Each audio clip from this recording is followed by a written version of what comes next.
তো সুন্দর করে সাজিয়ে দেবো, এখন মাথায় টুপি দেবো, চুল দেবো, আর হচ্ছে এই যে গোপালের বাঁশি আর টুপি।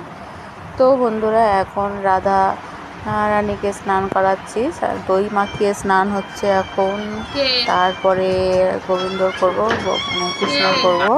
রাধা রানীর হয়ে গেলে তো দই মাখি স্নান করলে একটু মানে সুন্দর চকচক ভাবটা হয়।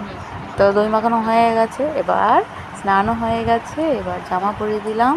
এই জামাটা আমার দিদি কাটিয়ে দিয়েছে সুন্দর করে আর নিজের হাতে। তো মালাটালা পরিয়ে দিয়ে রেডি হয়ে গেছে রাধারানী, এবার কৃষ্ণর স্নান হবে।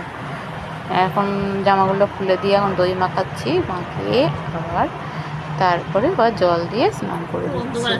এবার কৃষ্ণকে এবার সাজিয়ে দেবো, এই যে মুকুট পরিয়ে দিলাম, জামা প্যান্ট পরিয়ে দিলাম, আর হচ্ছে এই বাঁশিটা দিয়ে দিচ্ছি। এবার তার নিজের জায়গায় চলে যাবে এখন।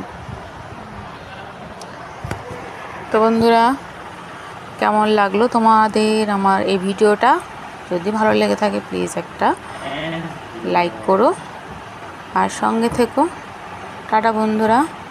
এই যে দেখো আমার ঠাকুরঘরটা কেমন লাগছে তোমাদের একটু জানিও প্লিজ। টাটা বন্ধুরা, ভালো থেকো।